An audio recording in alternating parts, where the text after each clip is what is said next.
Hells Angels members who made the catastrophic mistake of crossing international cartels. From Canadian kingpins executed in paradise to international smugglers facing firing squads, these stories reveal a brutal truth. In the cartel's world, there are no second chances. Imagine waking up in a Mexican beach town, the Caribbean breeze promising just another day in paradise. For Mathieu Barbu Ballon, December 2024 would mark his last sunrise.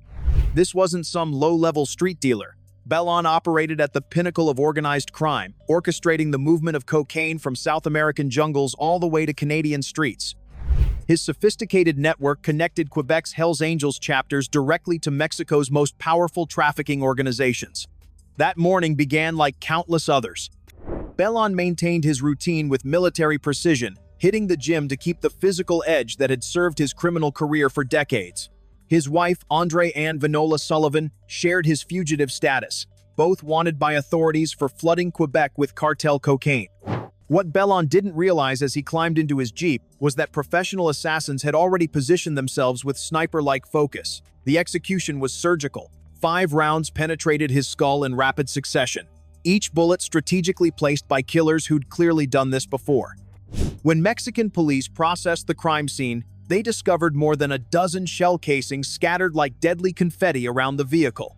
This wasn't random violence. This was a calculated termination. Why would cartels eliminate such a valuable business partner?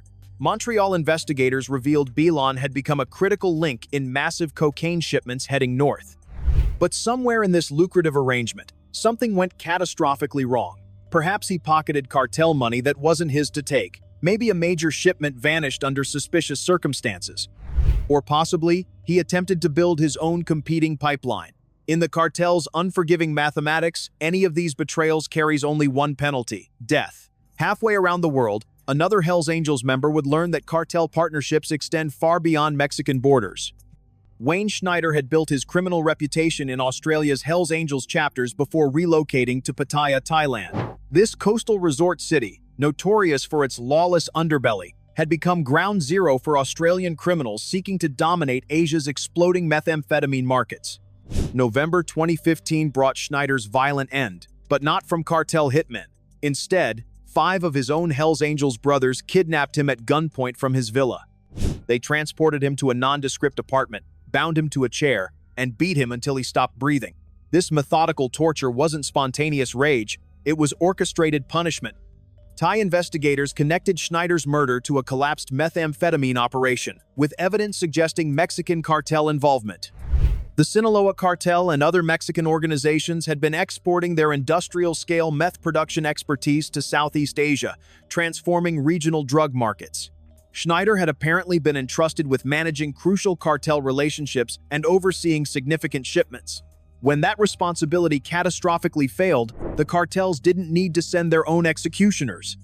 They simply communicated their displeasure to Schneider's Hells Angels superiors, who understood the message perfectly. By killing Schneider themselves, the Australian bikers demonstrated their commitment to cartel partnerships and their willingness to eliminate their own when business relationships soured.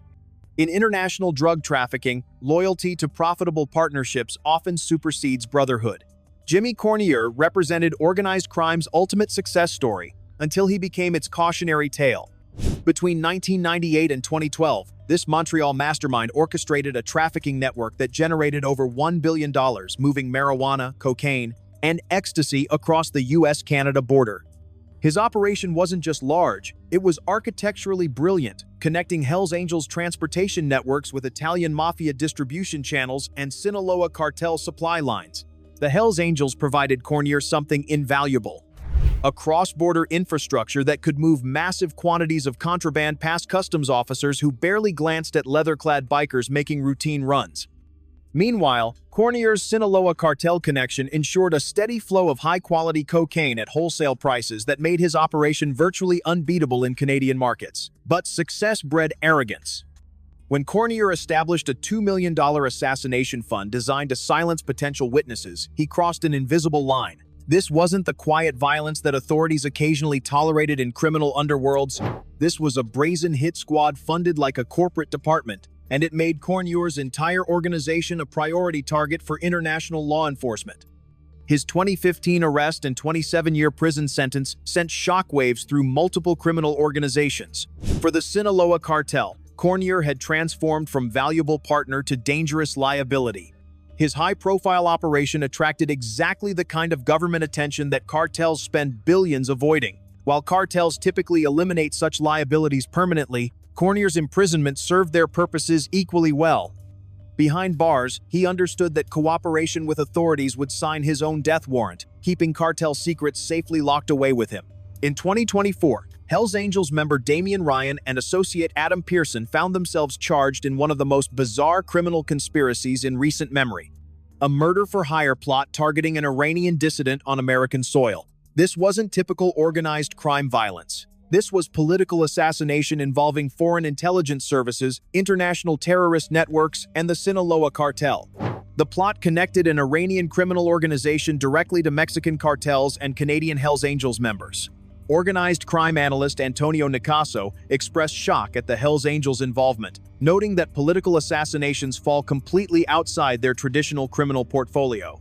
Motorcycle clubs build empires through drug trafficking, extortion, and underworld violence, not geopolitical murder plots.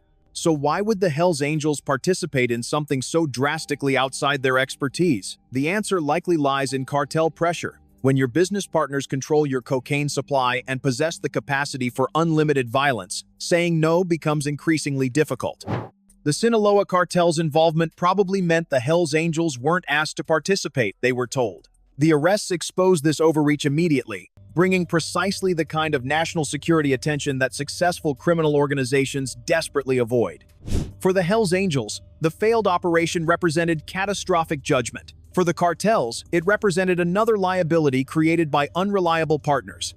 Such failures often result in brutal recalibrations of business relationships. The Hells Angels' 2025 expansion into Latin America represented their most ambitious and most dangerous international gambit. Establishing chapters in São Paulo, Rio de Janeiro, and Santiago, the motorcycle club attempted to carve out territory in regions dominated by some of history's most violent criminal organizations. Initially, the Hells Angels operated as cartel auxiliaries, providing protection services and facilitating trafficking operations. But the fundamental problem was hierarchical. In North America, Europe, and Australia, the Hells Angels were accustomed to being apex predators in their criminal ecosystems. In Latin America, they found themselves reduced to junior partners serving organizations like the Sinaloa cartel, Los Zetas, and Cartel del Golfo.